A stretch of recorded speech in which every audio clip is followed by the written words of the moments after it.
Austin FC's 2024 preseason starts today, and Austin FC will be having 7 games in the span of 24 days. The red and black opponents are Philadelphia Union, FC Cincinnati, Louisville City from the USL, and the next 3 games will be in the Coachella Invitational, in which Austin FC will be participating in next month. Those 3 clubs are Chicago Fire, LA Galaxy, and New York Red Bulls. In the last game to win our preseason tour, it is against New York City FC back in Austin at Verde Hill a week before the 2024 MLS season starts. And what I have to say is that the boys should have fun and hopefully they score a lot of goals. Well, we'll get that later. We'll get to that later. Aside of that, Austin FC's first team reported back in a 2-week training session and included 4 to 5 players from Austin FC2, the current champions of the MLS Next Pro. Those players are Sheik Toure, Salvatore Masafero, Valentin Noel, Alonso Ramirez, Sebastian Pinoa, and MLS Super Draft pick player Brian Farcarlun. And during the offseason, Austin FC made 3 purchases to join the Red and Black. Those 3 players are the one that people had a hard time pronouncing his name, even the Spanish speakers, which it was embarrassing. Jader Obrian from FC Dallas. It's Jader, not Jader or Joder. It's Jader Obrian, not O'Brien either. Next is Stefan Cleveland from Seattle Sounders, and the last player on the list, it is Guilherme Biro, who comes from Mirassol in Brazil. Out of those 3 players that I like the most is Guilherme Biro, and there's many reasons why. My point of view is that we were lacking fullbacks. With the departure of Nick Nima to New England Revolution, we only had 3 fullbacks. It was Hector Jimenez, Zan Kolmanich, and John Gallagher, but with the inclusion of Biro to Austin FC, I could say our fullbacks are in a good way, in a balancing way, And the thing too about Biro is his player profile. Sure, he comes from the 2nd division in Brazil, but those fans shouldn't talk shit about him because Austin FC could not beat 2 clubs, 2 of the worst clubs in Mexico, and could not beat a team from Haiti in 2 of the most important competitions in the United States. One of them is important and the other is a cash grab, but his player profile is that he's a high quality player. He can support the offense at any time, can come back and support the defense, keeping it balancing in a stability way, and support the front, the front 3 in the attack. So he's basically like John Gallagher. He can be everywhere all at once, and that's what I like about this player. He is flexible, he can provide depth for fullbacks and for the attack. So Biro to Austin was a good move. The next one was okay, decent, was Jader Obrian. Why?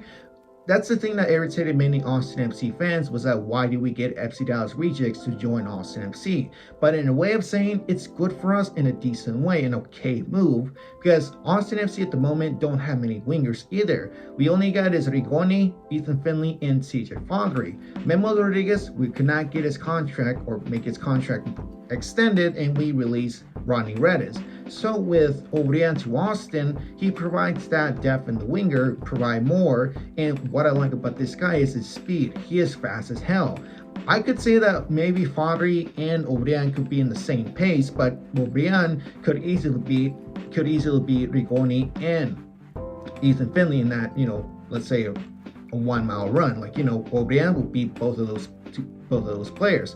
But again, Obrian could easily expose a defender because last season when they came to Q2, Obrian made a hard time for Julio Cascante and easily exposed Cascante from how slow he is. The next one is Stefan Cleveland, the one that many, it's a controversial one from my view. Why?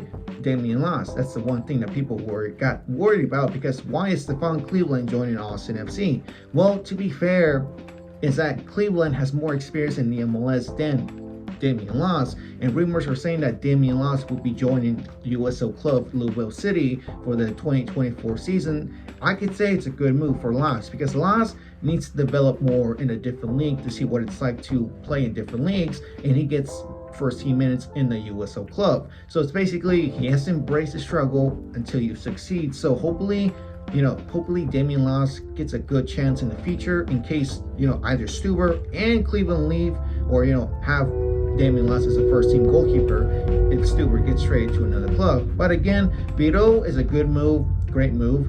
Obrian is a decent move, and Cleveland, well, it is what it is move.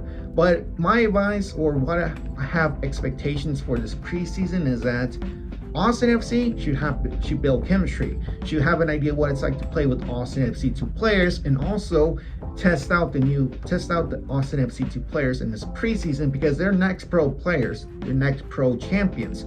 Can these champions follow up if they get promoted to the first team? We have to know in this preseason run, because I know they might go back to Austin FC 2 to defend their MLS Next Pro champion.